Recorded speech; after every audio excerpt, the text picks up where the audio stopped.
Let me just try to address this. I've given a lot of talks about this issue, the cycle of sin. And the cycle of even good people, you know, they're praying, they're reciting Quran, they're even doing Umrah, Ibadat, but at the same time they can't get away from certain evil practices in their alone time. There are two parts of this problem. One of those parts is spiritual and the other part is psychological. And we have to address both of those parts. Let me start with the psychological only because most of the time when we have these discussions, we don't address the psychological side, we only address the spiritual side. So I'll try to address the psychological side of this a little bit. You have to understand that in psychology, there are triggers. In other words, there are certain situations that make your mind, release certain chemicals in your brain and they make you want to do some things in certain settings. There are triggers. So for example, for a young man, I'll give a crude example. A young man is watching an action movie and he's watching the movie and he sees a beautiful woman. And as soon as he sees that one scene, his mind gets triggered.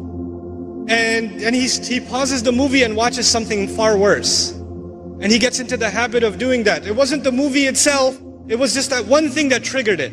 Or for some people, when they go back into their apartment or in their room, when they're alone by themselves, bad things happen.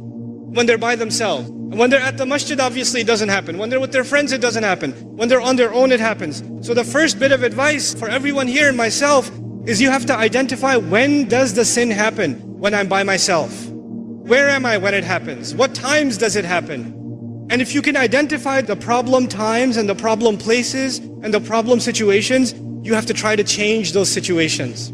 If you're a young man and you have a problem with, the kinds of things that are available on the internet and you're looking at those kinds of things, for example, put your laptop, put your mobile device, put it in the kitchen.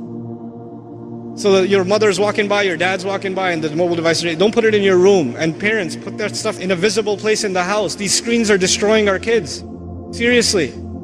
Then the other thing, the spiritual side of this problem. It is normal for a human being to make tawbah to Allah and then go back and do the sin again because we are khatta'un. The Rasul of Allah ﷺ described us not as khati'un, but khatta'un. Kullu bani Adam, khatta'un. And khatta' is a sighatul mubalagha. It's called the hyperbolized state. What that means in simple English is the one who repeats mistakes over and over and over again. Like a khabbaz makes bread over and over again.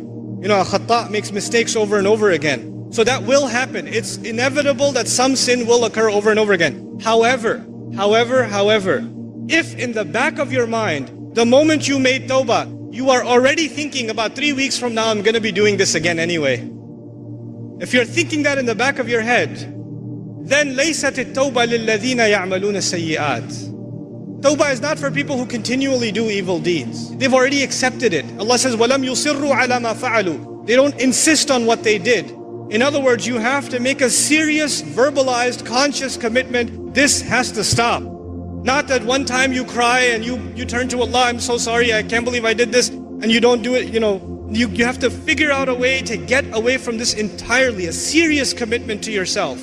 And if you can't do it on your own, seek the help of friends. Seek the help of people you trust. I know it's embarrassing sometimes, but we all need counsel and help sometimes. And when you realize that it's been going on for years, and you haven't been able to get out of it, it is time to seek someone else's help. Which is why in the ummah today, psychological and spiritual counseling is so important. So many young people are in need of counseling and families are in need of counseling. That is one of the greatest priorities of this ummah because that will be a vehicle by which peace will be delivered to people.